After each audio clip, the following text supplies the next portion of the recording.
Hello, boys and girls. So, it is just one day to go for the exam. So, I'm sharing a few quick tips for you all to follow.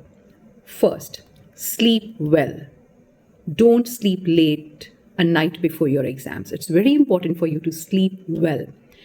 Before sleeping, revise the toughest topic, the topic that you feel is the toughest and you want to revise it, because it is scientifically proven that whatever you do last before sleeping remains subconsciously in your mind. So study that topic and sleep so that subconsciously you are revising it. That's number one. Number two, get up well in time, have a hearty shower, a good breakfast, and most importantly, don't touch your books. Don't touch your books. No last minute revisions. No asking your friends, तूने ये किया, तुझे ये आता है, अरे मेरे को भूल गया, मुझे लग रहा है मुझे कुछ नहीं आ रहा है, मैं blank out हो रहा हूँ. No. Please give yourself a positive validation. Get up and tell yourself, oh, I'm all set, I'm prepared, and I'm gonna crack it. This is the way you self-motivate, okay? So always give a positive feedback, positive validation to yourself. So get up, get ready, and say, oh, I'm all ready to face it. Third, be ready to face the changes, because business is dynamic, environment is dynamic. So things may be different from what you have planned for. So it's okay. Just face it. Reach the exam center well in time. Now, when I say well in time, the gates close at 10. You should reach your exam center by 9:30. Carry proper stationery with you, at least 3 blue pens, 2 black pens, a pencil, a sharpener, a eraser, and a scale. The answer copy has the margin on the left-hand side, so you won't need the scale, but still, nevertheless, carry it. And not to forget your admit card. All right? Then, 10 o'clock, you will be given the answer script. 10 to 10:15, you will have to fill in your details. Fill it with all the clarity. And before you even touch your answer script, just close your eyes, take a couple of deep breaths, drink some water, and keep yourself absolutely calm and composed. The more composed you are, the better exam you are going to write. So utilize those 15 minutes in providing the details. 10:15 to 10:30 is your reading time. Now that is the most crucial time. Don't just rush through the paper like anything. No. Read each and every question very, very carefully. Have a pencil in your hand. Wherever you have choices, you have 5 internal choices, mark out the choice, mark out the question you're going to attempt, and pick up the easier one.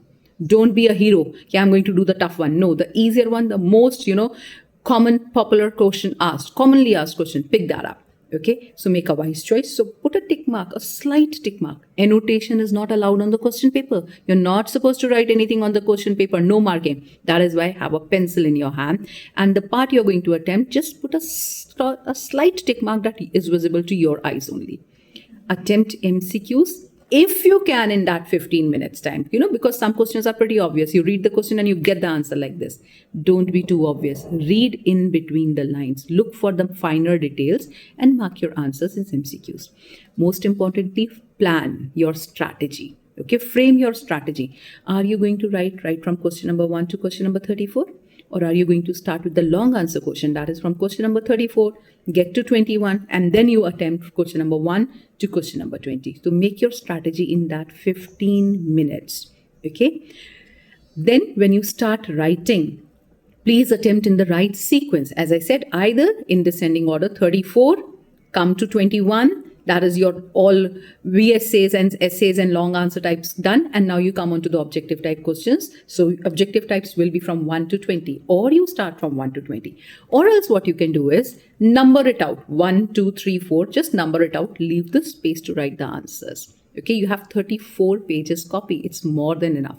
Even for question number 21 to 24, which are 3 marker questions, you can leave 1 page each. So what you can do is you can label the questions and leave the space, and so do it in a sequence. Please do your answers in a sequence. It's really, really important. Don't mess it up.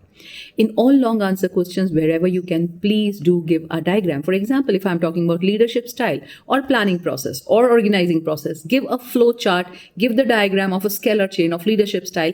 But when you're giving a diagram, it should not be an icon. It should be a proper diagram. When I say diagram, it should be at least half a page. Functional foremanship, for example, should be 1 page diagram. Label it properly, neatly, and don't use a scale, for God's sake. You're not writing a geometry paper. All right. So just draw proper, neat diagram. In internal choice questions, please do mark which part are you attempting, A or B. So the first part obviously is A and the second part is B. Now your strategy. Have proper time management. Don't give too much of time. When I'm saying MCQs, 20 MCQs, 20 minutes. Okay? Don't give more than that. So what you are going to do is, first 1 hour, attempt the 6 marker questions, 24 marks taken. Then next 1 hour, attempt the 4 markers. All right? Another hour gone. Now you're left on with 1 hour. And in that 1 hour, in the half an hour, you're going to do the 3 markers. In next 20 minutes, you are going to do the 1 markers, and you'll still have 10 minutes to 15 minutes as a buffer to revisit, recheck your answers. Presentation is really very important. Check my next video for the presentation part. All the best.